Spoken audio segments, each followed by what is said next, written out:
تو ڈاکٹر صاحب، ڈاکٹر عابد قیوم سنیری صاحب، یہ جو مشکل فیصلوں کی بات ہو رہی ہے، یہ مشکل فیصلے ہوتے ہوئے نظر آ رہے ہیں، اور اگر نہیں ہو رہے تو کیوں نہیں ہو رہے؟ ساری چیزیں تو ہمارے سامنے ہیں، کہاں کہاں سے بلیڈنگ کر رہے ہیں ہم، تو یہ ہو کیوں نہیں پا رہے یہ مشکل فیصلے؟ جی، اس سے پہلے میں تھوڑا سا ذرا بات کرنا چاہ رہا ہوں یہ جو دوست ممالک کے ساتھ رول اوور کا۔ جی جی دیکھیے، جب مارچ میں ووٹ آف نو کانفیڈنس کا قصہ شروع ہوا تھا تو آپ کو یاد ہوگا کہ اس وقت کے وزیر اعظم نے سعودی عرب اور چین کا دورہ کیا تھا، لیکن چونکہ ملک میں سیاسی عدم استحکام تھا، ان دوست ممالک نے یہ وعدہ تو کیا کہ رول اوور ہو جائے گا، لیکن جب تک یہ ڈیسائیڈ نہیں ہو گیا تھا کہ اگلی حکومت کس کی ہوگی تب تک رول اوور آپ کو نہیں وہاں سے ملا تھا۔ اس وقت بھی جو اصل سچویشن ہے وہ یہ ہے کہ جب ہماری IMF سے بات ہوتی ہے یا باقی بہت سے دوست ممالک کے سفراء سے یہاں پہ بات ہوتی ہے اسلام آباد میں، تو ایک سوال جو وہ جاننا چاہ رہے ہوتے ہیں کہ جی مہینے ڈیڑھ مہینے بعد ہم کس حکومت کے ساتھ نیگوشیشن کر رہے ہوں گے، کیا وہ کیئر ٹیکر سیٹ اپ ہوگا، وہ یہی حکومت ہوگی یا وہ PTI کی حکومت ہوگی؟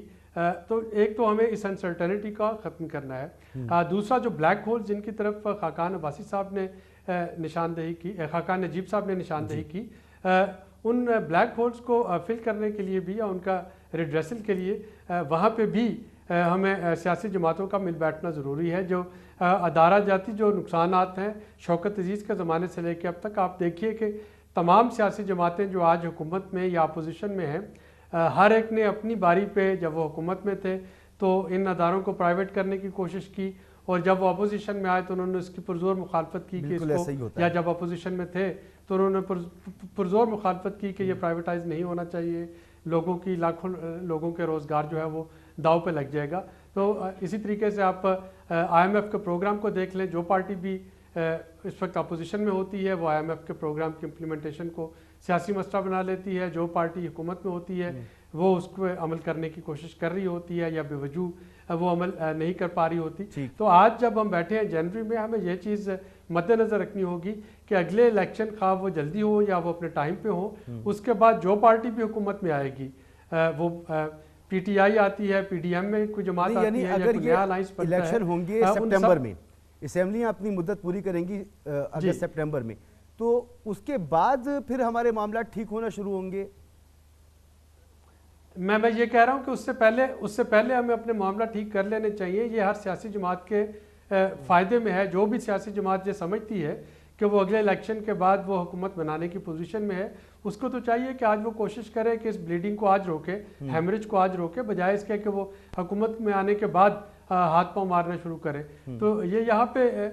کچھ ایشوز پہ منیمم کنسنسس جو ہے وہ بہت ضروری ہے، جو کہ خواہ وہ چیٹم ہاؤس رولز پہ ہو جائے، وہ اسمبلی مگر سر نظر کہاں آ رہا ہے وہ ممکن کیسے ہے؟ یہ تو آپ ایسا خواب دکھا رہے ہیں سر۔ اگر وہ دیکھیے، اگر وہ نہیں ہوگا تو وہ دس از اے لوز لوز سچویشن۔ اس کا مطلب ہے کہ ہر ایک جو ہے وہ نقصان میں ہوگا، موجودہ حکومت بھی نقصان میں ہوگی، عوام بھی نقصان میں ہوگی، اور جو بھی پارٹی اگلا الیکشن جیت کے آتی ہے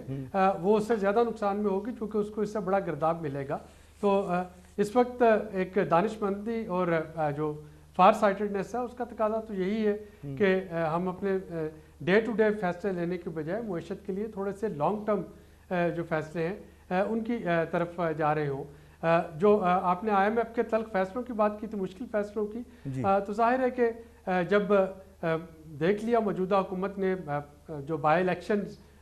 پچھلے جن میں شکست ہوئی حکومت کو، ان کی ایک وجہ مہنگائی میں اضافہ بھی تھا، تو ظاہر ہے کہ اب اگر وہ ٹیرف بڑھاتے ہیں گیس کا یا بجلی کا، ڈیزل پیٹرول کا، جو کہ میرے خیال میں بڑھنے چاہیے، تو ان کو ایک بیک لیش کا سامنا جو ہے وہ کرنا پڑے گا۔ اسی طریقے سے اگر وہ سیلاب پہ انہوں نے PSDP ڈائیورٹ کر دیا اور اب ان کے پاس الیکشن میں جانے کے لیے کوئی ترقیاتی اسکیمیں نہیں ہوں گی تو ایک فسکل ڈیفیسٹ بڑھ جائے گا، نہیں ہوں گی تو اگین وہ غیر مقبول ہو رہے ہوں گے۔ تو یہ ایک